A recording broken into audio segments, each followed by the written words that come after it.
ఆంధ్రప్రదేశ్ మరియు తెలంగాణలోని అభ్యర్థుల కోసం ప్రతిరోజు వచ్చే విద్యా ఉద్యోగ సమాచారానికి సంబంధించిన అప్డేట్స్ని ఇలా మీకు వీడియోస్ రూపంలో అందిస్తుంటా. కొత్త వారైతే ఛానల్ సబ్స్క్రైబ్ చేసుకొని సపోర్ట్ చేయండి. నచ్చితే వీడియోని లైక్ చేయండి, పది మంది కూడా షేర్ చేయండి. Hi guys, Mahesh friends. ఆంధ్రప్రదేశ్లో గ్రామం మరియు వాటాచరణ ఉద్యోగాలకు సంబంధించి ఫలితాలు అనేవి అఫీషియల్ వెబ్సైట్లో అందుబాటులోకి అయితే రావడం జరిగింది.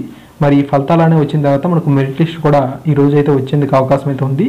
ఆ తర్వాత మనకు సర్టిఫికేట్ వెరిఫికేషన్ కూడా ఉండబోతుంది. కాబట్టి అభ్యర్థులు ఎటువంటి సర్టిఫికేట్స్ని దగ్గర చేసుకోవాలి అనేది ఇక్కడ మనం చూద్దాం. ఖచ్చితంగా వీటన్నిటిని కూడా ఇక్కడ మీకు పూర్తి ఇన్ఫర్మేషన్ అయితే ఇస్తున్నా. ఇది అఫీషియల్ అప్డేట్. ఓకే, ఇక్కడ మీరు చూడవచ్చు, ఇవన్నీ కూడా అఫీషియల్ అప్డేట్ అన్నమాట. సో 2019 మనకు ఫలితాలు అయితే వచ్చేసాయి. మెరిట్ లిస్ట్ని కూడా గవర్నమెంట్ అనేది రిలీజ్ చేసేందుకు సన్నాహాలు అయితే చేస్తున్న నేపథ్యంలో ఎటువంటి సర్టిఫికేట్స్ని మనం అభ్యర్థులందరూ కూడా దగ్గర చేసుకోవాలి అనేది కూడా ఇక్కడ వీరు తెలుపుతున్నారన్నమాట. మీ ఇక్కడ పూర్తి ఇన్ఫర్మేషన్ అయితే ఇవ్వడం జరుగుతుంది. కాబట్టి తప్పకుండా మీ ప్రతి ఫ్రెండ్ కూడా తెలియజేస్తారని చెప్పి ఆశించడం జరుగుతుంది. ఎటువంటి ముఖ్యమైన అప్డేట్ వచ్చినా సరే ఇలాగే మీకు వీడియోస్ రూపంలో అందిస్తుంటారు. కాబట్టి కొత్త వాళ్ళకి ఛానల్ సబ్స్క్రైబ్ చేసుకొని సపోర్ట్ అనేది చేయండి. ఇంక టాపిక్లోకి వెళ్ళినట్లయితే ఎవరైతే అభ్యర్థులు మెరిట్ లిస్ట్లో ఉంటారో ఈ యొక్క అభ్యర్థులందరూ కూడా ఆ యొక్క పోస్టులను అనుసరించి మనకు డాక్యుమెంట్స్ అంటే ఏవైతే ఉద్యోగ సర్టిఫికేట్స్ అయితే ఉంటాయో ఆ యొక్క కాపీస్ అన్నిటిని కూడా ఆఫీషియల్ వెబ్సైట్లో అప్లోడ్ అనేది చేయాలి. అలా అప్లోడ్ చేసిన తర్వాత వాటిని వెరిఫై చేస్తారు పైన మనకు అధికారులు. సో వెరిఫై చేసిన తర్వాత మనకు కాల్ లెటర్స్ అనేవి పంపించడం జరుగుతుంది. ఈ ప్రాసెస్ అంతా మనకు 21వ తారీఖు నుంచి అయితే ఉంటుందని చెప్పి తాజాగా సమాచారం అయితే ఉంది. మరి ఇలా వెరిఫై చేసిన తర్వాత అప్పుడు మనకు అభ్యర్థులందరికీ కూడా కాల్ లెటర్స్ అని పంపిస్తారు. ఓకే, అది ఫస్ట్ స్టెప్. ముందుగా మనం మెరిట్ లిస్ట్ అనేది రిలీజ్ చేసిన తర్వాత ఆ యొక్క అభ్యర్థులందరూ కూడా ఆ యొక్క పోస్ట్ అనుసరించి సర్టిఫికేట్స్ని అప్లోడ్ అనేది చేయాలి. అప్లోడ్ చేసిన తర్వాత మనకు కాల్ లెటర్స్ని పంపిస్తారు. ఆ యొక్క కాల్ లెటర్స్ని పంపించిన తర్వాత ఎలా ఉంటుందనేది కూడా ఇక్కడ మీకు చూపిస్తాం. ఓకే, సో కాల్ లెటర్స్ని పంపించిన తర్వాత అది మనకి ఏ విధంగా ఇన్ఫర్మేషన్ అయితే వస్తుంది. కాల్ లెటర్స్ అనేవి మనకి ఏ విధంగా వస్తాయంటే కాల్ లెటర్స్ అనేవి మనకు మన యొక్క ఆన్లైన్ అప్లికేషన్లో ఏదైతే ఈమెయిల్ ఐడి సబ్మిట్ అనేది చేసామో ఆ యొక్క ఈమెయిల్ ఐడికి వస్తాయి. లేదంటే మనకు ఫోన్ రూపంలో కానీ, లేదంటే మనకు మెసేజ్ రూపంలో కానీ, లేదంటే మనకు పోస్ట్ ద్వారా కానీ ఏ రకంగా అయినా సరే వచ్చేందుకు అవకాశం అయితే ఉందని చెప్పి ఇక్కడ మనకు 4th ఆప్షన్లో తెలపడం జరుగుతుంది. ఓకే, ఇక్కడ మనకు అదర్ మీన్స్ అని చెప్పి అంటున్నారు కదా. సో మీరు ఆ యొక్క సర్టిఫికేట్ వెరిఫికేషన్ అనేది ఏ యొక్క రోజున, ఏ తారీఖున, ఏ సమయంలో అటెండ్ అయితే అవ్వాలి, ఒరిజినల్ సర్టిఫికేట్తో సర్టిఫికేట్ వెరిఫికేషన్కి ఏ ప్రాంతంలో మీరు అటెండ్ అవ్వాలి అనే ఇన్ఫర్మేషన్ని కాల్ లెటర్ ద్వారా మీకు తెలియజేయడం జరుగుతుందని చెప్పి తెలుపుతున్నారు. ఆ యొక్క లొకేషన్లో ఖచ్చితంగా మనం మన యొక్క ఒరిజినల్ సర్టిఫికేట్స్తో పాటుగా 2 సెట్స్ జెరాక్స్ కాపీస్ని, అంతేకాకుండా 2 పాస్పోర్ట్ సైజ్ ఫొటోస్ని కూడా తీసుకువెళ్ళాలి. ఓకేనా. ఇంకా 5th పాయింట్ చూసినట్లయితే మనకు ఆప్షన్ ఏ చూడండి. సో ఇక్కడ ఏంటంటే ఏం తెలుపుతుందంటే మనం ఏదైతే గ్రామ మరియు వాటాచరణ ఉద్యోగాలకు సంబంధించి ఆన్లైన్ అప్లికేషన్ అయితే సబ్మిట్ చేసామో ఆ యొక్క ఆన్లైన్ అప్లికేషన్ కాపీని మనం 2 కాపీస్ని జెరాక్స్ తీసుకోవాలన్నమాట. ఖచ్చితంగా మీరు 2 సెట్స్ని జెరాక్స్ అని తీసుకోండి. ఆ తర్వాత మన యొక్క డేట్ ఆఫ్ బర్త్ని కన్ఫర్మేషన్ కోసం ఖచ్చితంగా మీరు మీ దగ్గర డేట్ ఆఫ్ బర్త్ సర్టిఫికేట్ ఉంటే పర్వాలేదు, లేదంటే ఎస్ఎస్ఎస్ సర్టిఫికేట్ ఉంది కదా 10వ తరగతి సంబంధించి మనకు మార్క్ లిస్ట్ ఏదైతే ఉంటుందో ఆ యొక్క మార్క్ లిస్ట్లో కూడా మన యొక్క డేట్ ఆఫ్ బర్త్ మెన్షన్ చేసి ఉంటుంది. సో అది తీసుకుని వెళ్ళినా పర్లేదు అంటుంది.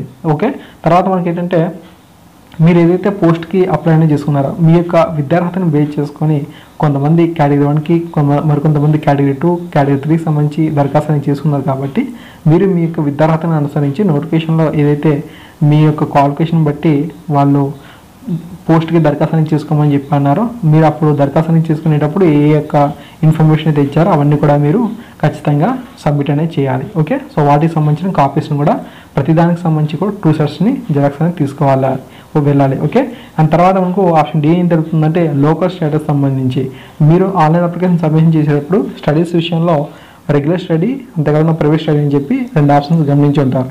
రెగ్యులర్ స్టడీ వాళ్ళు ఖచ్చితంగా 4వ తరగతి నుంచి 10వ తరగతి సంబంధించిన స్టడీ సర్టిఫికేట్ని సబ్మిట్ చేయాలి. ప్రైవేట్ స్టడీ వాళ్ళైతే మీరు రెసిడెన్స్ సర్టిఫికేట్ని సబ్మిట్ చేస్తే సరిపోతుంది. ఓకే, ప్రైవేట్ స్టడీ వాళ్ళైతే ఖచ్చితంగా రెసిడెన్స్ సర్టిఫికేట్ అనేది సబ్మిట్ అనేది చేయాలి.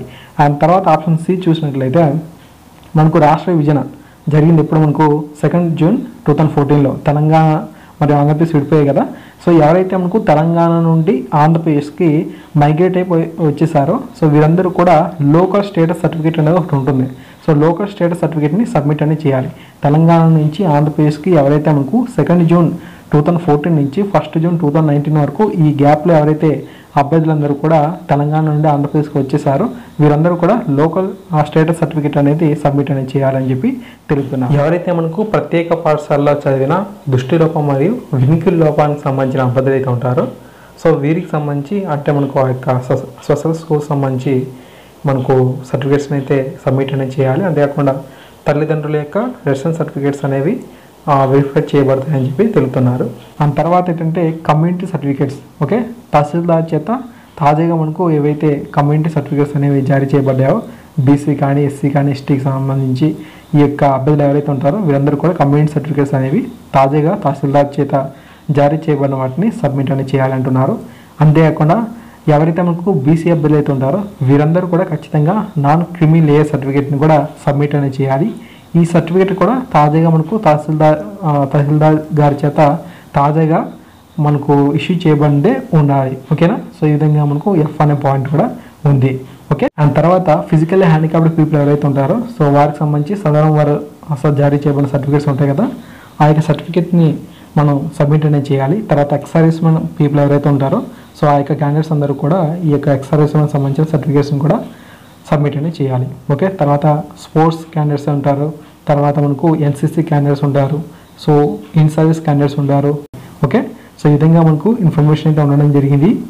ఓకే, ఇవన్నిటిని కూడా మీరు సర్టిఫికేట్స్ అన్నిటిని కూడా అన్నీ దగ్గర చేసుకొని ప్రతిదానికి సంబంధించి కూడా కాపీస్ని మనం జడ్జ్ చేసుకోవాలి. ఓకే, సో స్పోర్ట్స్మెన్ కోటా ఎవరైతే మనకు ఉద్యోగాలకు దరఖాస్తు చేసుకుంటారో వాళ్ళు స్పోర్ట్స్ కోటాకు సంబంధించిన సర్టిఫికేట్స్ని, ఎక్స్-సర్వీస్మెన్ అయితే ఎక్స్-సర్వీస్మెన్ని, ఫిజికల్ హ్యాండిక్యాప్డ్ అయితే ఫిజికల్ హ్యాండిక్యాప్ సంబంధించిన సర్టిఫికేట్స్ని ఎక్స్ట్రాగా మనం యాడ్ అనేది చేయాలి. నార్మల్ పీపుల్కి అక్కర్లేదు. ఓకే, ఈ యొక్క విషయాన్ని కూడా అర్థం చేసుకోవాలి. ఓకేనా, ఈ విధంగా మనకు జే వరకు కూడా ఈ సర్టిఫికేట్ సంబంధించి అప్డేట్ అయితే ఉంది.